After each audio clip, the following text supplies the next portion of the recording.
Hello बच्चों, स्वागत है आप सभी का यूनिवर्सल ट्यूटोरियल फिजिक्स वाले सेशन में। और आज हम सब पढ़ने वाले हैं आधुनिक भौतिकी के एक नया टॉपिक अर्धचालक यानी सेमी कंडक्टर्स। बच्चों ये टॉपिक जो है बहुत ही आसान है और थ्योरेटिकल टाइप का है, लेक्चर टाइप का टॉपिक है और इससे सबसे ज्यादा बोर्ड एग्जाम में क्वेश्चन पूछे जाते हैं बच्चों। यानी मॉडर्न फिजिक्स में सबसे जो अधिक नंबर का जो क्वेश्चन पूछे जाते हैं वो सेमी कंडक्टर यानी अर्धचालक से पूछे जाते हैं। और कोई एक्सप्लेनेशन कोई व्यंजक टाइप का क्वेश्चन इसमें नहीं मिलेगा आपको। अधिकांश क्वेश्चन जो है बच्चों थ्योरेटिकल है। और अगर आप वीडियो को अच्छे ढंग से देखते हैं तो आपको गारंटी देते हैं कि बच्चों आपको आसानी से समझ में आ जाएगा, जिससे आप खुद से लिख सकते हैं बच्चों और आप बोर्ड में बेहतर से बेहतर नंबर ला सकते बच्चों। तो यहाँ पे सबसे पहले इसमें क्वेश्चन देखते हैं कि इसमें क्वेश्चन क्या है। संबंध इलेक्ट्रॉन, सिंपल सा अगर बॉन्ड इलेक्ट्रॉन्स किसे कहते हैं? बॉन्ड इलेक्ट्रॉन्स उसे कहते हैं बच्चों जो नाभिक से दृढ़ता पूर्वक क्या होता है बंधे रहते हैं। यानी नाभिक से एकदम क्या होता है आकर्षित रहता है, ज्यादा से ज्यादा बल से बंधे रहते हैं। सबसे ज्यादा बल उसी पर लगता है बच्चों। वो इलेक्ट्रॉन फ्री नहीं हो सकते, घूम नहीं सकते हैं, उसे क्या कहते हैं हम सब संबंधी इलेक्ट्रॉन या बॉन्ड इलेक्ट्रॉन। देखिए वैसा इलेक्ट्रॉन जो पूर्णतः किसी पदार्थ के नाभिक से संबंधित रहते हैं, बंधा हुआ रहता है, पदार्थ के अंदर एक स्थान से दूसरे स्थान घूमने के लिए स्वतंत्र नहीं होते हैं, संबंध इलेक्ट्रॉन कहे जाते हैं बच्चों। आप लिख लें। इसके बाद है बच्चों मुक्त इलेक्ट्रॉन। नाम ही है मुक्त, फ्री इलेक्ट्रॉन्स या संयोजी इलेक्ट्रॉन या चालन इलेक्ट्रॉन क्या है। आप फ्री इलेक्ट्रॉन्स मतलब कि वैसा इलेक्ट्रॉन जो नाभिक से दूर के कक्षाओं में यानी बाह्यतम कक्षाओं में क्या करता है बच्चों घूमते रहते हैं, उसे हम सब कहते हैं मुक्त इलेक्ट्रॉन। यही इलेक्ट्रॉन जो बच्चों धारा के प्रवाह में भाग लेता है। यानी किसी भी पदार्थ में किसी भी चालक से धारा का जो प्रवाह हो रहा है अर्थात इलेक्ट्रॉन की जो गति हो रहा है वो कौन प्रवाह भाग लेता है बच्चों? मुक्त इलेक्ट्रॉन्स लेते हैं जो आसानी से क्या करते हैं धारा के प्रवाह में भाग लेते हैं, क्योंकि वो बच्चों नाभिक से बहुत दूर होते हैं, उस पर आकर्षण बल कम लगते हैं। यहाँ पे लिखा परमाणु के बाहरी कक्षा में रहने वाले इलेक्ट्रॉन को संयोजी इलेक्ट्रॉन कहते हैं और जो विद्युत धारा की क्रिया में भाग लेता है। जैसे तो एक ऑक्सीजन है जिसकी परमाणु संख्या 8 द्रव्यमान संख्या 16, इसको तो लिखे कैसे 2 8 करके लिखेंगे तो 2 6। यहाँ पे संयोजी इलेक्ट्रॉन कौन होगा बच्चों? 6 72 कक्षा में। और बॉन्ड इलेक्ट्रॉन कहे जाए, संबंध इलेक्ट्रॉन की बात करें जाए तो 2 होगा। ठीक उसी तरह एक एग्जाम्पल और है सोडियम, परमाणु संख्या 11, इसको लिखेंगे कैसे बच्चों? आप पढ़े होंगे केमिस्ट्री में 2 8 और यहाँ पे बच्चों 1 8 2 10 1 11। संयोजी इलेक्ट्रॉन कितना बच्चों? 72 1 हुआ और संबंध इलेक्ट्रॉन बच्चों कितना हुआ? 2 और 8 टोटल 10 हुआ। तो यहाँ पे लिख सकते हैं जो आसान है। इसका नोट क्या है बच्चों? आप सब जानते हैं कि चालकों को ताप बढ़ाने पर उसका प्रतिरोध बढ़ता है। आप करंट में विद्युत धारा में अच्छे ढंग से समझे बच्चों कि अगर किसी चालक के ताप को बढ़ा दिया जाए तो उसका प्रतिरोध बढ़ जाता है। लेकिन यहाँ पे बच्चों यहाँ पे क्या है, चालक पदार्थ की प्रतिरोधकता बहुत कम लगभग 10 के पावर -8 ओम मीटर के क्रम की होती है। क्योंकि इसका प्रतिरोध कम होता है तो प्रतिरोधकता भी बच्चों कम होगा। कितना होता है? 10 के पावर -8 ओम मीटर। जब अचालक जबकि अचालक पदार्थ यानी अवरक की प्रतिरोधकता 10 के पावर 15। कितना ज्यादा बच्चों? प्रतिरोधकता ज्यादा है क्योंकि इसका प्रतिरोध ज्यादा है। यानी प्रतिरोधकता ही ज्यादा होने के कारण अचालक का प्रतिरोध अधिक होता है बच्चों, याद रखिएगा ये। अगला क्वेश्चन है अर्धचालक क्या है? बच्चों चालक और अचालक के जो प्रतिरोधकता यानी अचालक और अचालक के जो बीच वाले क्रम का प्रतिरोधकता होगा वो प्रतिरोधकता किसके होगा? अर्धचालक का होगा। जैसे समझे आराम से कि चालक एवं अचालक पदार्थों के अतिरिक्त कुछ पदार्थ ऐसे भी होते हैं जिनकी प्रतिरोधकता चालक और अचालक प्रतिरोधकता के बीच में होती है। यानी चालक की प्रतिरोधकता से ज्यादा होता है अर्धचालक की प्रतिरोधकता, लेकिन अचालक की प्रतिरोधकता से कम होता है अर्धचालक की प्रतिरोधकता। यानी इन दोनों के बीच में होता है अर्धचालक। यानी उसका विरोध तो उसमें होता है, प्रतिरोध तो होता है, लेकिन चालक से ज्यादा होता है, लेकिन अचालक से बच्चों क्या होता है? कम होता है। तो इस प्रकार के पदार्थ को अर्धचालक कहते हैं।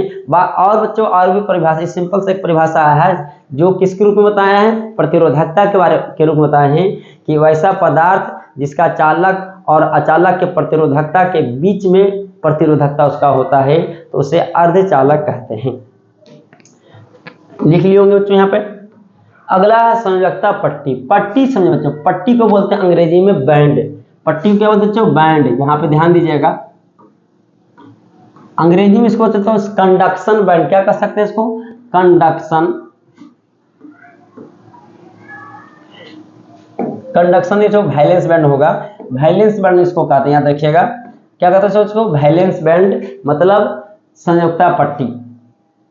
तो यहाँ पे संयोजकता पट्टी का परिपट्टी क्या होगा बच्चों? तो पट्टी का जो होगा डिफिनेशन, पट्टी समझे पहले। पट्टी मतलब बैंड।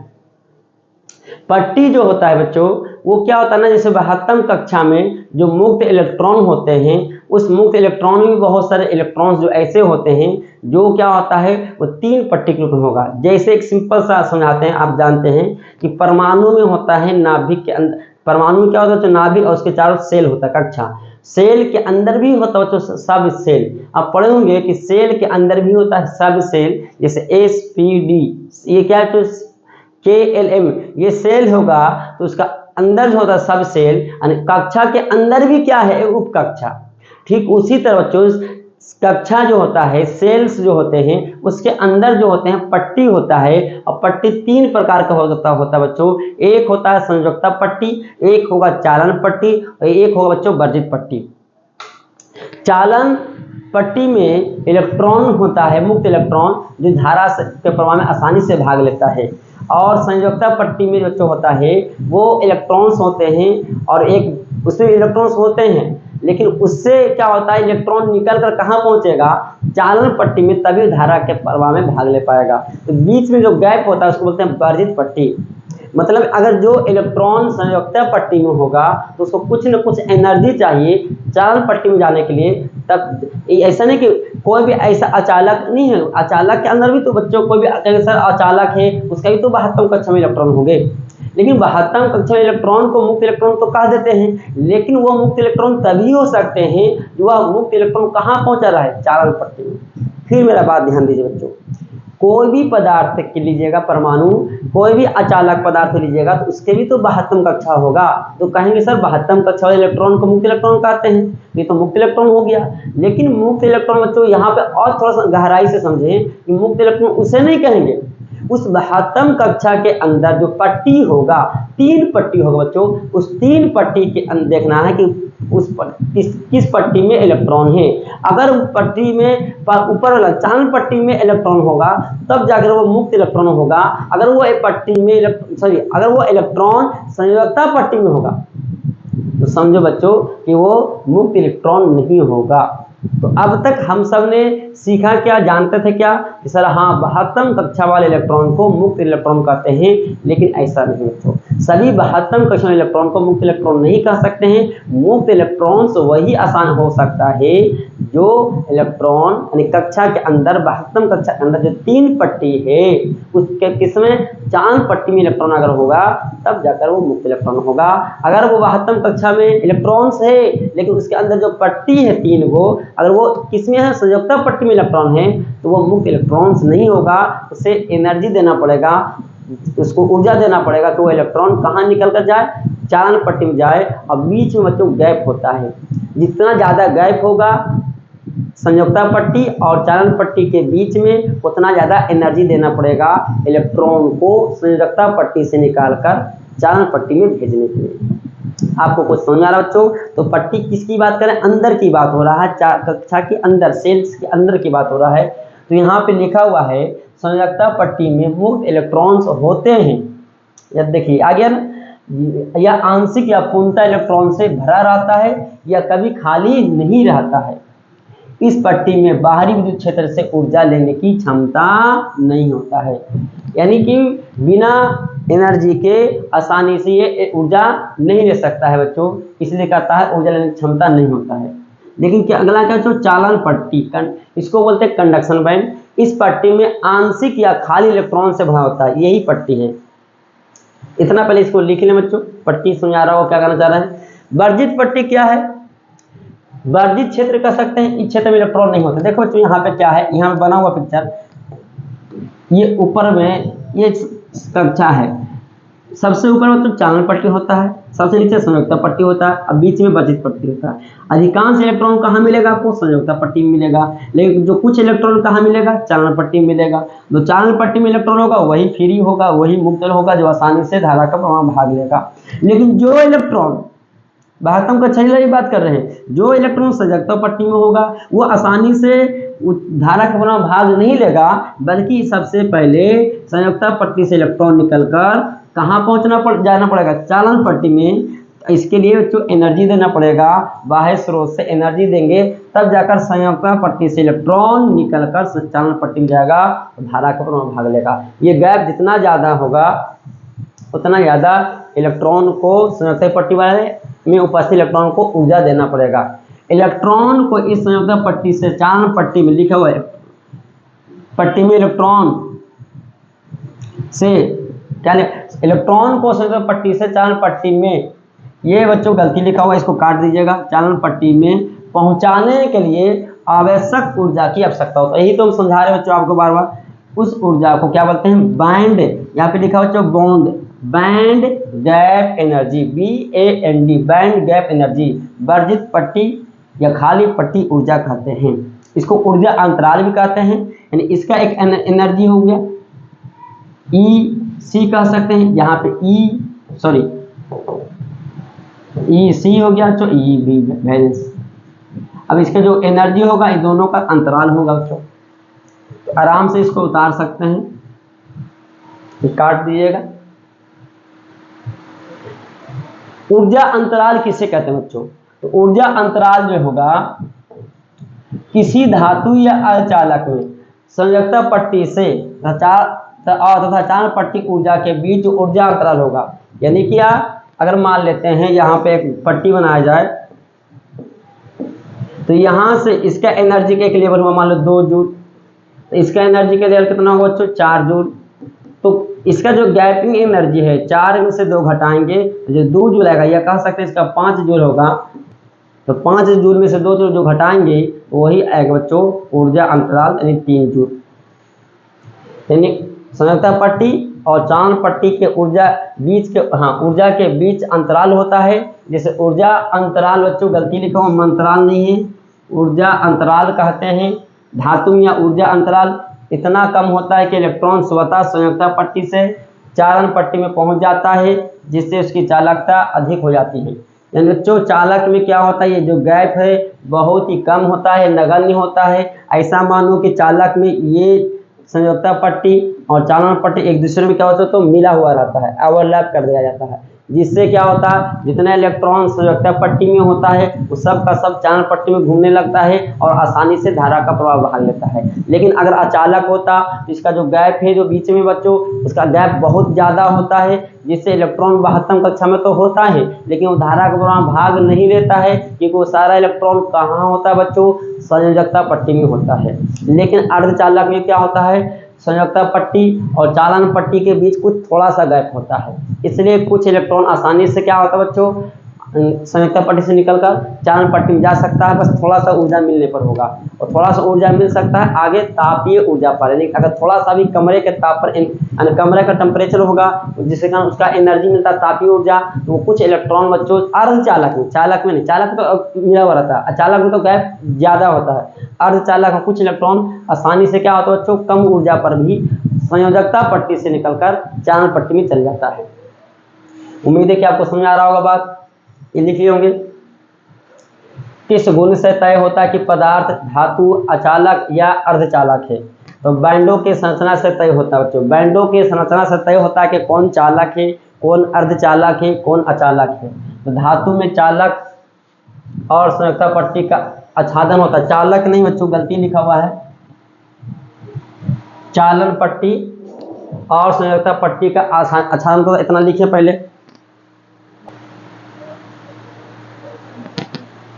तो बच्चों आप देख सकते हैं कि बैंडों के संरचना के द्वारा तय होता है कि कौन चालक, अचालक, अर्धचालक है, जिसे हम समझा रहे थे। धातु में चालन और संयोजकता पट्टी का जो आच्छादन मतलब ओवरलैप मिला हुआ रहता है एक दूसरे में।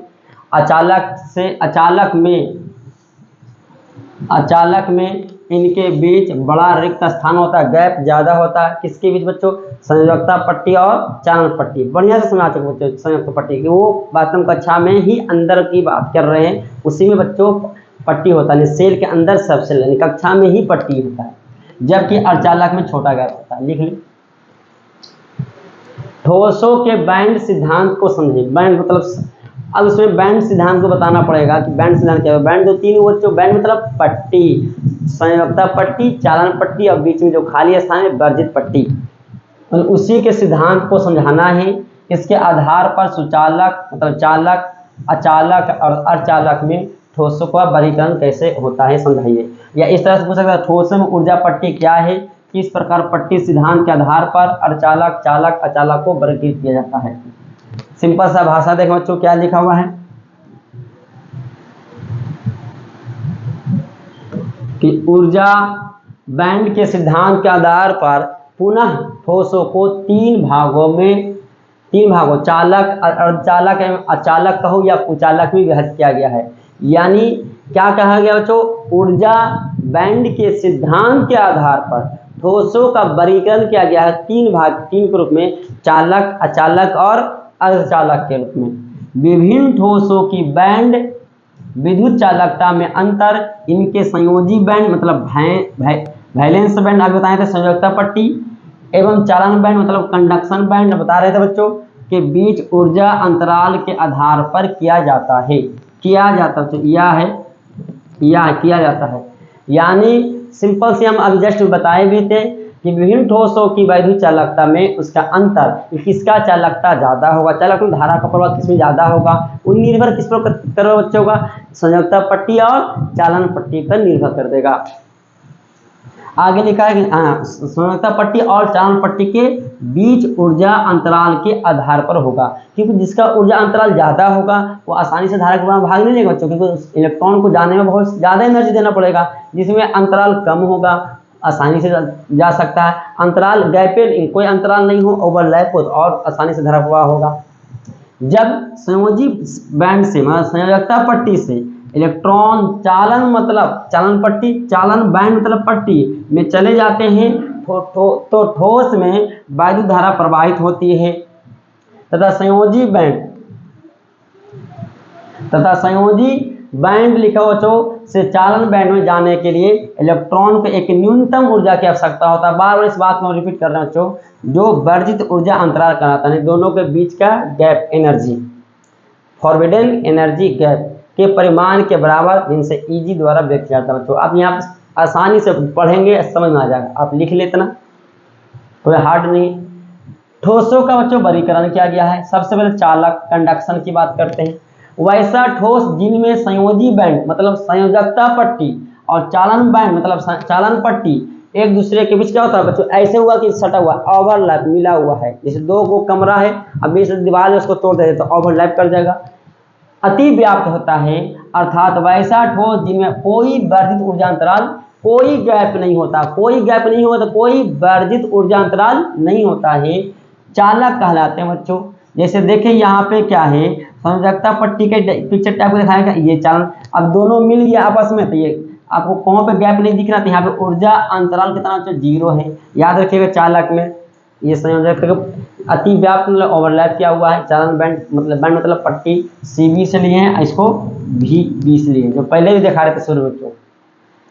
दूसरा क्या है कि अर्धचालक, गलती लिखा हुआ अर्धचालक, इसको सुधार लीजिएगा। अर्धचालक जो है बच्चों इस तरह से थोड़ा सुधार लेंगे, इसको सुधार लेंगे और सही लिखा हुआ है सेमीकंडक्टर अंग्रेजी में। वैसा ठोस जिनमें संयोजी बैंड और चालन बैंड एक दूसरे से अलग लेकिन बहुत दूरी नहीं होता, गैप बहुत कम, अल्प दूरी पर स्थित होते हैं, अर्थात संयोजी बैंड एवं चालन बैंड मतलब पट्टी के बीच एक अत्यल्प मतलब बहुत कम वर्जित ऊर्जा अंतराल होता है, अर्धचालक कहलाता है। सिंपल से बताइएगा बच्चों कि संयोजकता पट्टी और चालन पट्टी के जो बीच ऊर्जा अंतराल बहुत ही कम होता है लेकिन बहुत कम होता है, उसे हम क्या कहेंगे? अर्धचालक कहते हैं। सिलिकॉन एवं जर्मेनियम प्रमुख अर्धचालक के उदाहरण है। सिलिकॉन और जर्मेनियम बच्चों ये प्रमुख अर्धचालक के उदाहरण है सिलिकॉन में वर्धित ऊर्जा अंतराल गैप जो होता है 1 इलेक्ट्रॉन वोल्ट, और जर्मेनियम में इसके लिए मान 0.72 इलेक्ट्रॉन वोल्ट। यानी ज़्यादा गैप किसमें है? सिलिकॉन में है बच्चों। किसमें है? सिलिकॉन में। यानी इसलिए थोड़ा सा ज़्यादा एनर्जी देना पड़ेगा धारा प्रयोग करने के लिए, क्योंकि गैप ज़्यादा है, एनर्जी ज़्यादा है। लेकिन जर्मेनियम में एनर्जी गैप बच्चों कितना है? 0.7 इलेक्ट्रॉन वोल्ट है। गैप तो है लेकिन थोड़ा पहले सिलिकॉन से कम है, इसलिए आसानी से इलेक्ट्रॉन जर्मेनियम में क्या होगा बच्चों? संयोजकता पट्टी से निकलकर चालन पट्टी में जाकर धारा का प्रवाह से करेगा। यहाँ देखें तो गैप दिखाया गया है, energy gap Eg less than 3 electron volt, याद रखिएगा अर्धचालक में। अगला क्या बच्चों? अचालक या कुचालक, इंसुलेटर, बैंड कंडक्टर, वैसे ठोस जिनमें संयोजी बैंड मतलब संयोजकता पट्टी इलेक्ट्रॉन पूर्व से भरा होता है। यानी संयोजकता पट्टी में इलेक्ट्रॉन पूर्व से भरा हुआ है। अब सोचो बच्चों, संयोजकता पट्टी का कौन इलेक्ट्रॉन है? 72 कक्षा इलेक्ट्रॉन है। मुक्त इलेक्ट्रॉन कहाँ से कहते हैं? लेकिन बच्चों ये मुक्त इलेक्ट्रॉन नहीं है, क्योंकि वो 72 कक्षा में जो इलेक्ट्रॉन है वो मुक्त इलेक्ट्रॉन नहीं होगा। मुक्त इलेक्ट्रॉन तो वही होगा जो अभी फिर द्वारा उस 72 कक्षा के अंदर जो पट्टी है 3 गो, उस पट्टी में कौन पट्टी में इलेक्ट्रॉन होते हैं? चालन पट्टी में होना चाहिए। लेकिन है कहाँ बच्चों? सब का सब भरा हुआ किसमें? संयोजी पट्टी में। इलेक्ट्रॉन पूर्व से भरे होते हैं एवं चालन बैंड पूर्व से खाली होते हैं। ऐसे ठोस को क्या कहेंगे बच्चों? ऐसे ठोस को अचालक या कुचालक कहते हैं। अचालक या ऑब्लिक देना है। कुचालक में संयोजी बैंड और चालन बैंड वर्धित ऊर्जा अंतराल द्वारा पृथक होते हैं, और इसका मान देखो कितना बच्चों? बहुत ज़्यादा, 6 इलेक्ट्रॉन वोल्ट से लेकर 7 इलेक्ट्रॉन वोल्ट, यानी गैप इसका तो ज़्यादा है। यहाँ से मुक्त इलेक्ट्रॉन, यहाँ पे होल दिखाया गया संकेत में, मुक्त इलेक्ट्रॉन को इस तरह से दिखा सकते हैं और होल को इस तरह से। अगला है क्या बच्चों? शुद्ध अर्धचालक किसे कहते हैं? जर्मेनियम और सिलिकॉन अपने स्वाभाविक अवस्था में, जिसमें कोई मिला हुआ नहीं, अपने स्वाभाविक अवस्था में, अपने ही नेचर में स्वाभाविक अवस्था में शुद्ध अर्धचालक या नैज अर्धचालक कहलाते हैं। शुद्ध अर्धचालक का ताप बढ़ाने पर इनकी इलेक्ट्रॉन के साथ संयोजकता बंधन टूट जाते हैं और इनकी चालकता में वृद्धि होता है। अब तक जानते थे बच्चों कि चालक का ताप बढ़ाने पर प्रतिरोध बढ़ता है, धारा घटता है, चालकता घटता है। लेकिन अर्धचालक में बच्चों क्या होता है? ताप बढ़ाने पर प्रतिरोध घटता है और धारा बढ़ता है, मतलब चालकता बढ़ता है। सब कैसे? इसलिए बच्चों कि अर्धचालक में जो इलेक्ट्रॉन कहाँ होते हैं? संयोजकता पट्टी में होते हैं। ताप जैसी बढ़ाते हैं संयोजकता पट्टी में जो इलेक्ट्रॉन जो बॉन्ड के रूप में होते हैं वो बॉन्ड टूट जाता है, और बॉन्ड जैसी टूटेगा इलेक्ट्रॉन मुक्त होकर वो कहाँ पहुँच जाते हैं? चालन पट्टी में पहुँच जाते हैं और आसानी से धारा का प्रवाह में भाग लेता है। तो पता चल गया बच्चों कि अर्धचालक में ताप बढ़ाने पर क्या होता है कि संयोजकता पट्टी वाले इलेक्ट्रॉन को तो एनर्जी मिलता है, और बॉन्ड टूट करके कहाँ बॉन्ड जैसी टूटता है एनर्जी मिला तो बॉन्ड टूट करके इलेक्ट्रॉन मुक्त होकर कहाँ पहुँच जाता है? चालन पट्टी में पहुँच जाता है। इससे धारा का प्रवाह आसानी से होता है। इसलिए मतलब इसकी चालकता बच्चों ताप बढ़ाने पर बढ़ता है। ये लिख ले। और इसके बाद भी अभी और आगे आएगा।